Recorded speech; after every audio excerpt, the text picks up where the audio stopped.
The playoffs are here, and you can predict the action all the way to the finals with FanDuel Predicts. Predict the spread, the total points, and even the game-winning moments that make the playoffs. Sign up and get a $25 bonus with FanDuel Predicts. Offered by FanDuel Prediction Markets, LLC, a registered futures commission merchant. 18-plus bonus is non-withdrawable and expires 7 days after receipt. Trading derivatives involves significant risk and may not be suitable for all investors. Manage your activity with their consumer protection tools. Restrictions apply. See terms at FanDuel.com/predicts/bonus-offer-terms.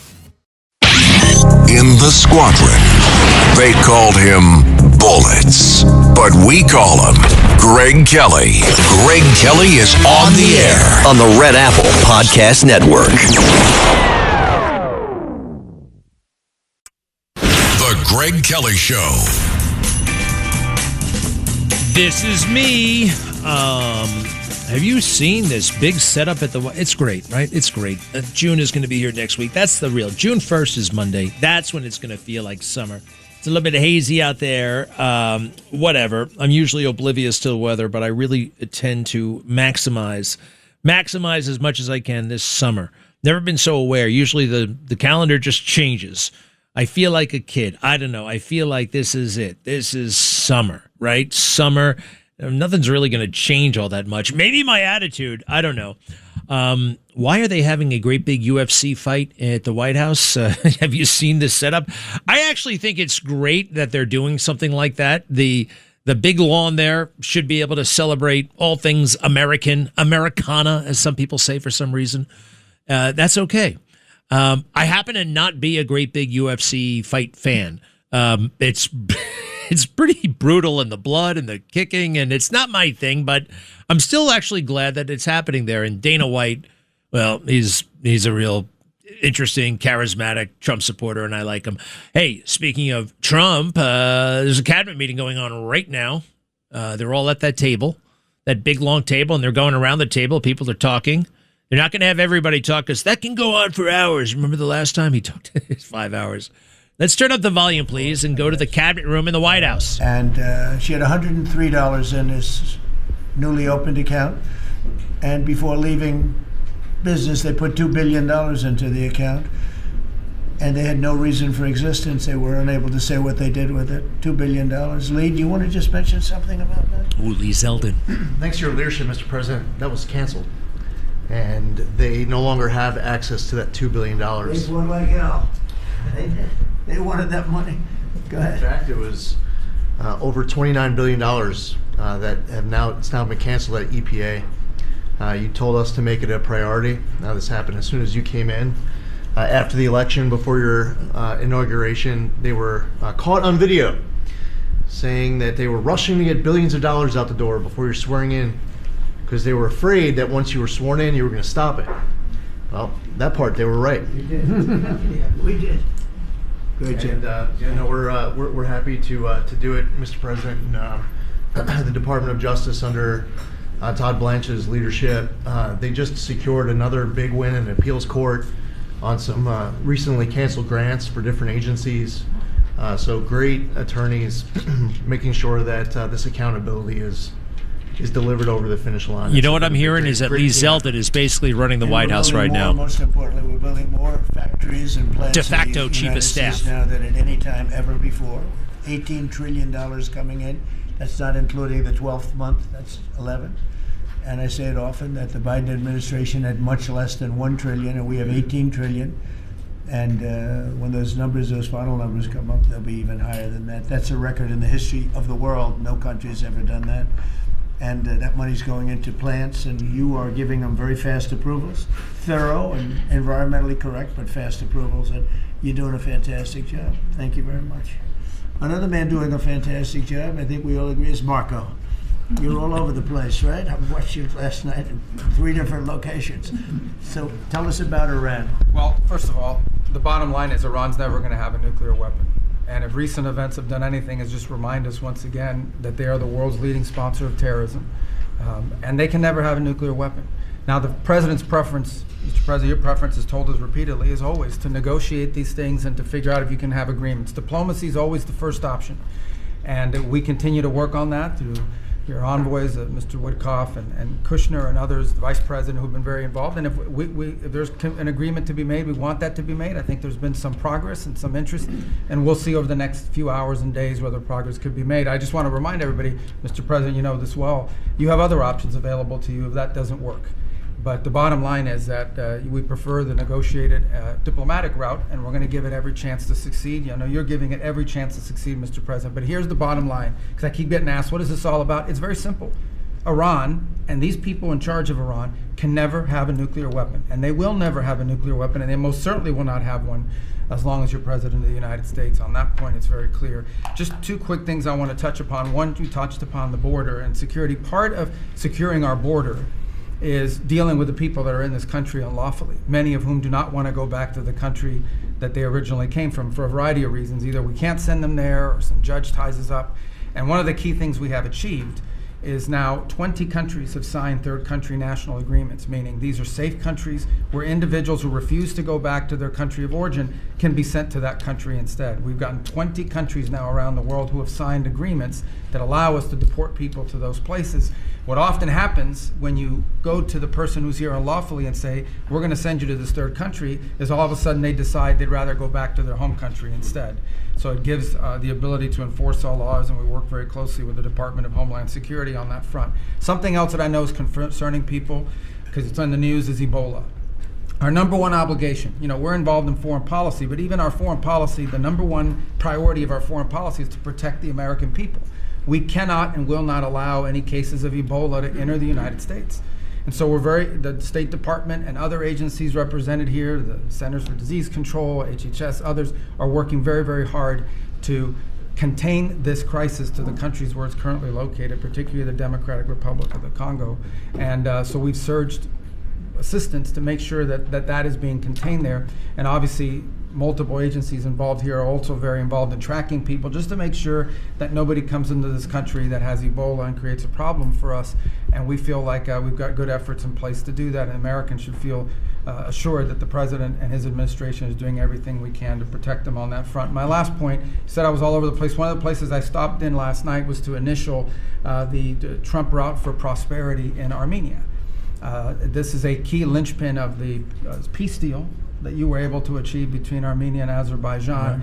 And in addition to that, we also signed a critical minerals MOU with them and a strategic engagement one as well. So just a reminder of another war you helped to settle, Mr. President. But from that now we are seeing the emergence of a great new relationship with Armenia that really had grown stagnant for a very long period of time. So we're doing well on that front as well. Thank you. And could I just ask you, Cuba and Venezuela, what's going on there? Well, interesting. On Venezuela, that process continues, that three-phase process, you know, of obviously stabilization, recovery, and transition. I would just say, just since January 3rd of this year, okay, and I think this number's right, and Chris or Doug can correct me on this, but I think over 10 million barrels of Venezuelan oil have been delivered to the United States since the 3rd of January.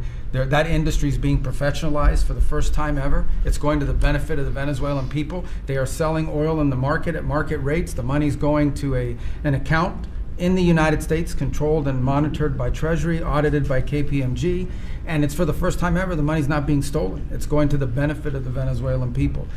Cuba's in a lot of trouble, because unfortunately for them, it's run by a bunch of incompetent communists. And being communist is bad. Being an incompetent communist is like the worst. And but the country's been taken over by this company called Gaesa that basically controls 70% of the economy. None of the money in that company goes to help the Cuban people, none of it. So we'll be talking to them. We'll be working on it. You know, we want something good for the Cuban people, and hopefully there'll be a good outcome there for them. There needs to be. It's 90 miles from our shores. And having a failed state 90 miles from our shores is a threat to the national security of the United States. So we're producing right now more oil by double than Russia and Saudi Arabia combined. There's never been anything like that. We don't need oil, we don't need the Straits, we don't need anything, but we have more oil now being produced by 2 times than Russia and Saudi Arabia combined. It's a great stat. You want to say something about that? Well, I would, President Trump, under your leadership, We've opened up Ralph lease sales Burgum, the on public interior land. guy. This is land that was put away for the benefit and the use of the American people, like the Strategic Petroleum Reserve in Alaska. The Biden administration had illegally stopped holding lease sales during their administration. President Trump famously said, "Drill, baby, drill," but before you can drill, you've got to open public lands. Between the lease sales that have happened in the Permian, in the Bakken, and on the North Slope, just since January of this year, it's over $4 billion of revenues come into the Treasury. That's 13 times more than the Biden administration brought in on lease sales in the entire 4 years they're in office. Sir, your policies brought that in 5 months. So with that, a lot of excitement, a lot of activity. We also inherited just in one district in Carlsbad, New Mexico, 5,600 unprocessed applications to drill for oil and gas on public land. And when we're drilling on public land, those companies pay a royalty, and that money comes to all of our citizens, and it goes to local school districts, and it goes to states. It is the core of the economy in parts of our country. The team down there working for the Department of Interior, Bureau of Land Management, has dropped that by 91%. It's one of the reasons why they had a record lease sale, is because now people go, I can bid on federal land and I'm going to get a permit to drill, and it's not going to take me 5 years to get it. I'm going to get it in a month or less. And so it's exciting to see your vision. And of course, with this energy dominance, us, as you just noted, largest oil producer in the world, largest natural gas producer in the world, largest natural gas exporter. This is an opportunity for us to bring prosperity and affordability here at home, but also bring peace abroad. So President Trump, your energy dominance strategy with Chris Wright, Lee Zeldin, all the people that are working on this, people around the room, it's been really incredible. And of course, you mentioned Venezuela, but all that flowing to our Gulf Coast refineries is also helping to keep the price of gas down at home. So again, it's an amazing transformation. Bottom line is, the center of geopolitics around energy has moved from other parts of the world to the Western Hemisphere in the last 5 months. You turn Venezuela from a sanctioned adversary into a strategic ally in 45 minutes. Never happened in history before. And what's going on in Alaska, when I was there last week in Alaska, the North Slope, 80,000 barrels a day coming online at Pico. That wouldn't have happened with you. It's up by Willow on the North Slope. That's going into the Alaska pipeline. 20% increase just off that one field. So amazing work.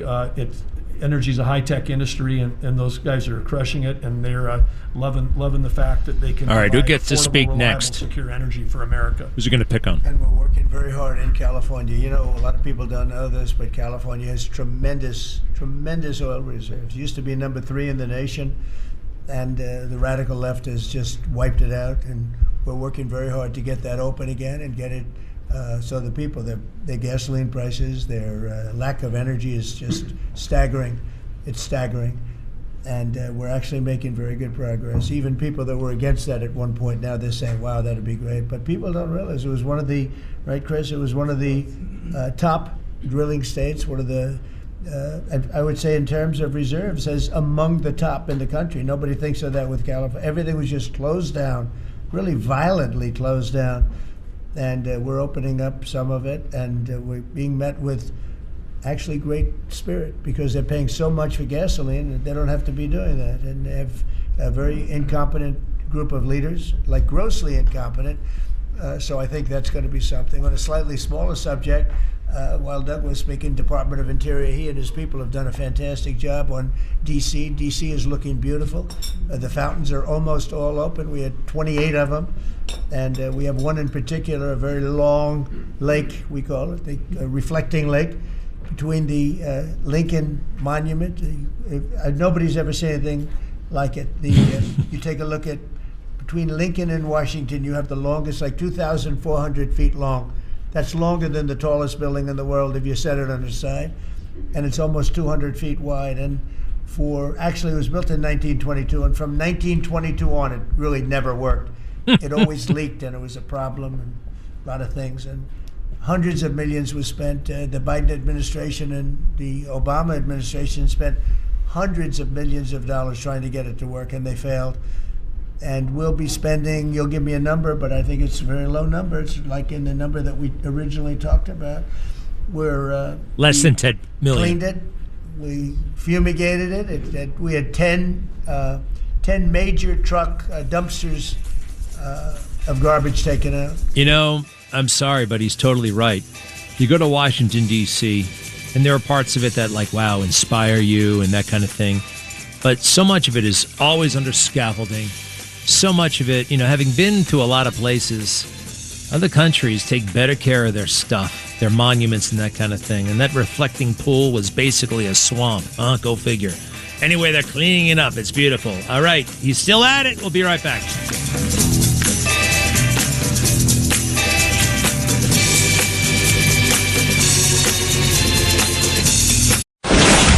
Greg Kelly. Let's go, Brandon.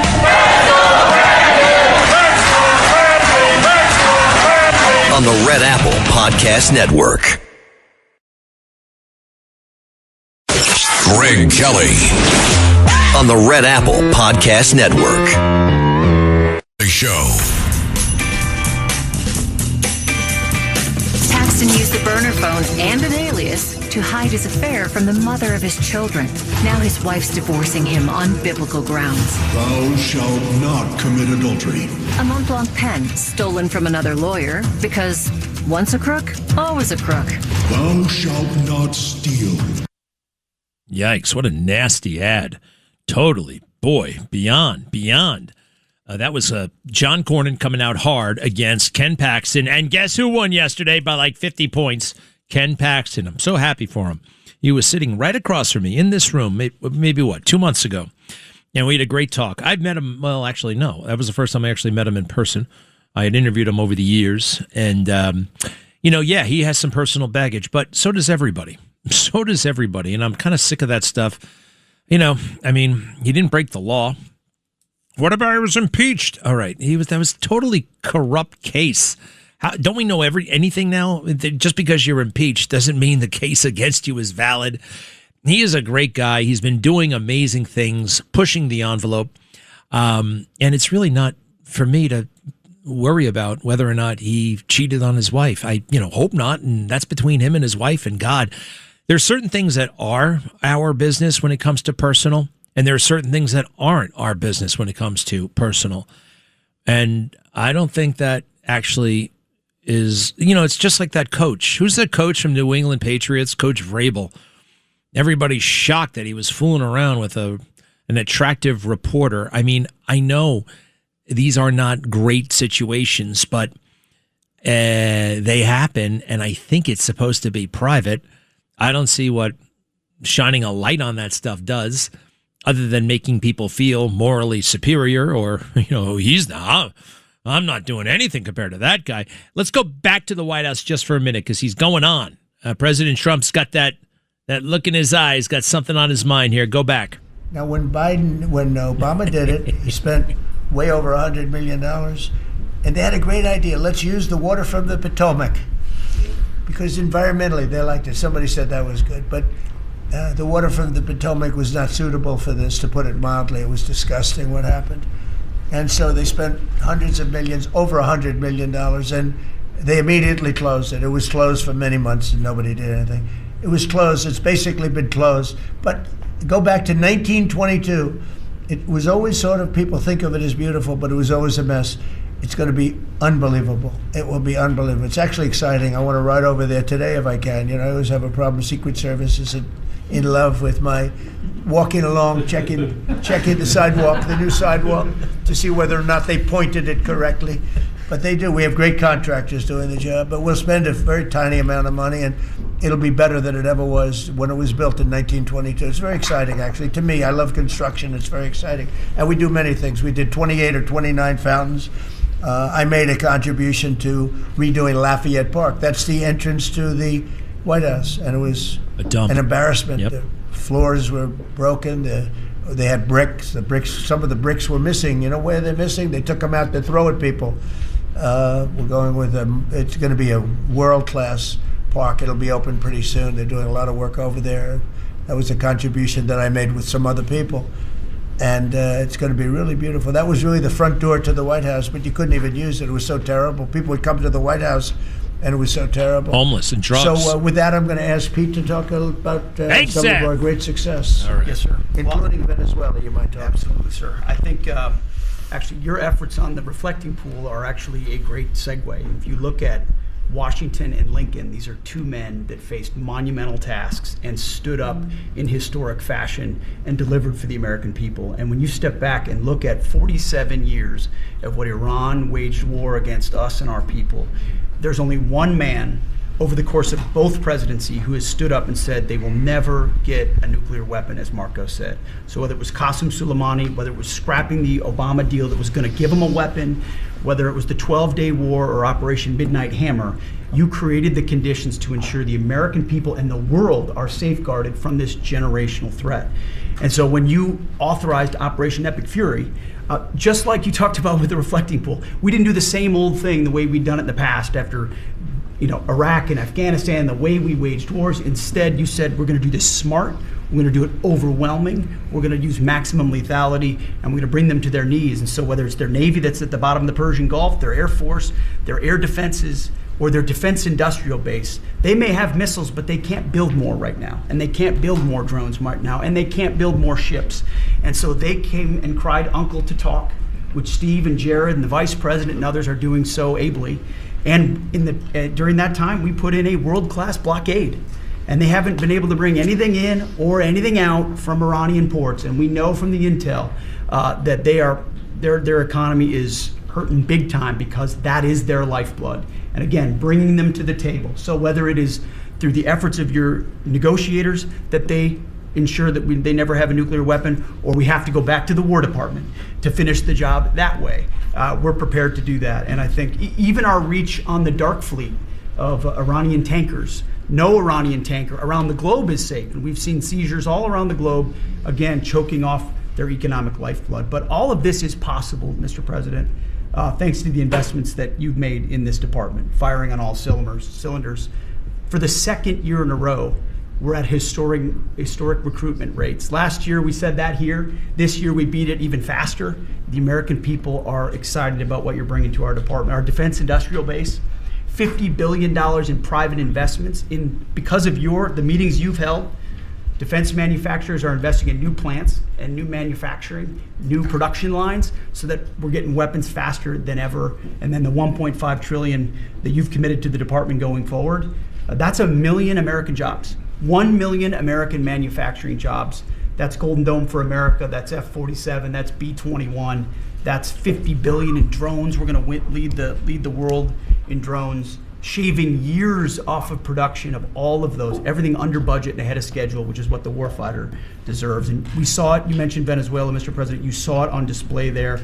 Think of the fact that our Southcom commander just landed via helicopter at our embassy peacefully at the welcome of the Venezuelans, because we're now partnering with them, hopefully, even on the counter-cartel mission as we secure our hemisphere. So we've secured that southwest border. We're going to war with the cartels through the America's Counter-Cartel Coalition. Venezuela is a big part of securing our energy future and defending the homeland. And then I just want to note one more thing to give you a sense of how committed this president is. Maybe a year ago, he heard the call of Nigerian Christians who were being targeted and killed by ISIS in Nigeria. And he said, Pete, I want the War Department to focus on ensuring that we do everything we can to protect those Christians. Partnerships like that can take time behind the scenes, but he never wavered on it. And we got the assets there, and over the last month, and there hasn't been much coverage of this, we killed ISIS #2 in Nigeria, who's most responsible for killing Christians and trying to target the U.S. homeland, and have since, because of the intel we gathered, killed hundreds of ISIS members who were targeting and killing Christians in Nigeria, creating a whole new opportunity there. So there's a lot of things we do that the media pays attention to, and a lot of things the president empowers the department to do on behalf of the American people that he deserves great credit for. Thank you. Great job. You're doing a great job. I just want to say on recruitment, we're very proud of the fact that for the previous 4 years, previous administration, they couldn't recruit people. And that included, by the way, police and firemen and others. They were not proud of our country. And they couldn't recruit. Anybody with a uniform and was having a hard time recruiting. And they set record low numbers. They were way, way behind. And literally from November 5th it started. It started even before we got going. But from the time we won the election to now, we've had numbers of recruitment, the likes of which we've never had. Record recruitment in every single branch, and that includes police and firemen. Record recruitment, so we're very proud of that. Thank you. Great job. Thank you, sir. Kelly, please. Mr. President, you have Kelly Loeffler, tall drink of water. leading us to the greatest economy that the world has ever known, and I see that every week as I travel this country, main streets across dozens of states. I'm good. From I like Kelly. She's been here before, and but she's from the Small Business Administration, which is, we love small business, but the SBA as a thing, I don't know how much they do, how much they don't do. I suppose I could listen to her. She can sometimes stick to the talking points. All right, now I feel bad. Let's see what the hell she's really talking about, okay? Kelly Loeffler. Spring-loaded, and we see that in the jobs numbers. In the last 2 months alone, we've created over 300,000 private sector jobs in this country. Most jobs are created by small businesses, 2 out of 3. And small businesses, as you know, make up 99% of all businesses in this country and account for half of our GDP. So when that part of the economy is finally working again, they've gotten out from $5 trillion of regulation that the Biden administration put on hardworking small businesses. They penalized growth, investment, hard work, and success. But thanks to the working family tax cuts that every single Democrat voted against, hardworking families, the welders, the waitresses that I meet on factory floors across this country, from Pennsylvania to New Mexico, where I'll be tomorrow. Brooke and I are going to Arizona tonight. So we see this everywhere we go. It's one of the most underreported stories in the media. Main Street is back, and that's because America first. I'll tell you the other thing about fraud. Small businesses are particularly hurt by the fraud because they're some of our biggest taxpayers in the country. And they show up every day. They work hard to provide for their employees, to build their businesses. They're doing it the honest way. And they see fraudsters taking from the American people. It's taxpayer money. And so you think about, at the SBA, we found $200 billion in fraudulent PPP loans that the Biden administration tried to hide and forgive and sweep under the rug. We've turned the first $22 billion of that over to Treasury for collections and to DOJ for prosecution. Our Inspector General is already announcing that people are going to jail. There are jail sentences now being served. We've announced that 140,000 people have been barred from ever getting SBA loans again, defrauding the government for about $9 billion. So we are going to continue our work under the great leadership of Vice President Vance and appreciate the partnership because it's really accelerated our ability to get the job done. But then just back to small businesses. We have record business formation in this country. That's another story that the media won't tell you. Over 500,000 businesses on average a month this year. So it's not just record people working, strong job creation, business formation at all-time records in this country, but we have manufacturing expansion 4 consecutive months. That means that's a leading indicator, meaning that we have all right. It's just kind of all blending together right now. She's a remarkable woman, plays basketball, very tall, incredibly well-dressed, and very, very bright. All right? So there's that. I want to just, I think it's going to be a lot of fun with this James Tallarico guy. Tallarico, right? Oh my gosh, he's the best politician ever. He's the best. They just can't get enough of this guy. I mean, just listen to him. Just listen to this guy. Cut 2, please. Cut 2. This campaign is rooted in a fierce love for this state, for this country, and most importantly, for all of our neighbors. Yay! He's so good. Oh my God, they love this guy. I mean, is this over the top or what? The guy opens his mouth no matter what the hell he says, no matter how outlandish, no matter how bland sometimes, because he can be bland when he's not being outlandish and weird. Everything he says is beautiful. Cut 1. Tallarico. I have never seen Republicans obsess about anybody since Barack Obama first emerged on the scene. This is one of, if not the most talented politicians I have ever seen. On the Democratic side, Tallarico's obviously, a star here, like a star in the making. It's just a rapid rise. He's been very good at media. Oh, my God, very good at media. Very good at media. But, I mean, why are we talking about him? Well, he's got about $100 million coming to him, all right? They're spending a lot of money on this punk, all right? And a lot of money for us to not remember the kind of crazy stuff he stands for. James Tallarico, weirdo, cut 3. God is non-binary. For me, prophetic voices like Jesus have helped me reckon with my own whiteness, my own masculinity. Modern science obviously recognizes that there are many more than 2 biological sexes. In fact, there are 6. The American flag is such a complicated symbol for most of us. Our southern border should be like our front porch. There should be a giant welcome mat out front. Did they teach you in Sunday school that Jesus Christ himself was a radical feminist? Somewhere in there, he said Jesus helped him deal with his own masculinity.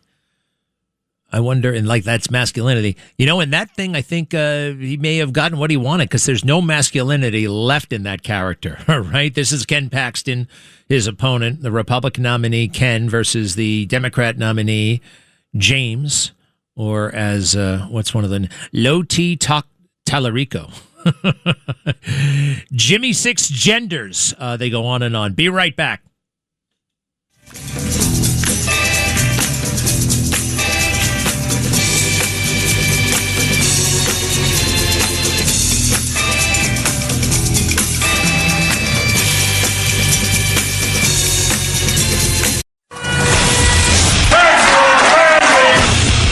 Greg Kelly on the Red Apple Podcast Network.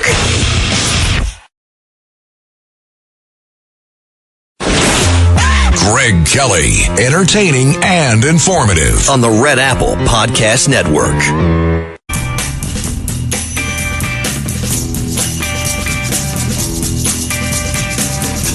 All right, hello, we're back. Just a couple of little household chores to take care of.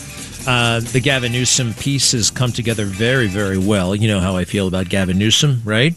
The man is, psychopathic, all that stuff. Nobody really seems to mind because he looks good in a suit. He does acknowledge that in his own autobiography. I'm the only one who read it. I am the only one who read this book in the country. It's a New York Times bestseller. I am the only one. It's really interesting that I am the only one. Because, if the political class had read this thing, they'd be hounding him every moment of every day. When will this man get out of the race? He does not deserve to be here anymore. I mean, it's really frightening. Now, the stuff that he does talk about on the campaign trail or the book tour, it sounds fantastic, or not really. Actually, it sounds like canned applause lines. It sounds like he wants somebody, hey, do me a favor, actually. Forget Gavin. Let's go back to the White House for a moment, okay? They're about to take questions, and he's got something to say to Pete. This is important. Go ahead. Restaurants were closing up. There weren't very many restaurants, and now they're opening up. You can't get a space, and everyone's going out to dinner, and they're safe. And we have the national security, and we have the National Guard, and we're going to keep them. You know, I want to, by the way, just in case I mentioned, keep them. Okay. And don't lower the number either. Absolutely. Somebody said, are there less? I said, I hope not, but don't lower the number if you don't mind, okay? We're going to surge this summer, too. Yeah. They look great. You know what? They give people... We took out 5,000 criminals, hardcore criminals. By the way, 90% of the crime is calculated. 2% of the people do 90% of the crime. That's a great number. Because when you get rid of 2% you can get rid of. 90% you can't get rid of, 2%. So 2% create 90% of the crime, 91% actually, to be exact. And we moved 5,000 people, Todd, out of here. These are career criminals. Many of them came over from the last administration through the open border, the ridiculous open border, no vetting, nobody knew who they were. They came out of prisons, they're drug dealers, there were people from mental institutions. And Washington, D.C. is now a safe and beautiful place. And it's only going to get more beautiful. Yeah, please. President Trump, thank you so much for having us in here today. What are your thoughts? Why do you think that Joe Biden is trying to Questions. the Department of Justice, former President Joe Biden, to have his tapes that he did interviews on blocked from the American people hearing them. Do you think that he's trying to hide something? And maybe Acting Attorney General Todd Blanche could comment on if they will countersue and release those tapes to the American public. Are you talking about it with respect to his book? With respect to Well, I'd like to see it. I don't know. Maybe there's some constitutional reason. I don't know. I would like to see what he has to say, because we can never allow what happened to this country to happen. The man was grossly incompetent, and the Democrats, I call them the Democrats because the policy is so bad, but they came very close to destroying our country. We can never let it happen again, and I hope that you're able to produce that. I think it would be very interesting reading for people. Mr. President, Iran wants control of the Strait of Hormuz. Would you accept a short-term deal that allows Iran and Oman to control the strait? And would they have to open it immediately, or would you be? Oops. Strait's going to be open to everybody. And who would control it? It's international waters. Nobody's going to control it. We're going to watch over it. We'll watch over it, but nobody's going to control it. That's part of the negotiation that we have. They would like to control it. Nobody's going to control it. It's international waters, and Oman will behave just like everybody else, so we'll have to blow them up. They understand that. They'll be fine. Mr. President, thank you. How much economic pressure do you feel to get the Strait of Hormuz open? Well, you have to say, the United States has so much oil that we are an exporter of oil. So we have plenty of oil. We're very lucky. We're blessed with the greatest piece of land in the world from that standpoint, and we have more than anybody else. And now when you add Venezuela to it, we have, I think, 64% of the world's oil. And we're getting along very well with Venezuela, by the way. It's being run really beautifully. The big companies are moving in. All right, this is going to be going when we come back. There's the music. Well done, Mr. President. You know, there's a great big fake conversation going on in America right now about how terrible everything is, right? How terrible. It was another fake conversation in 2022, how great everything was going. This is propaganda before the midterms, okay? You get the truth here. And for this one brief shining moment from the White House. Be right back.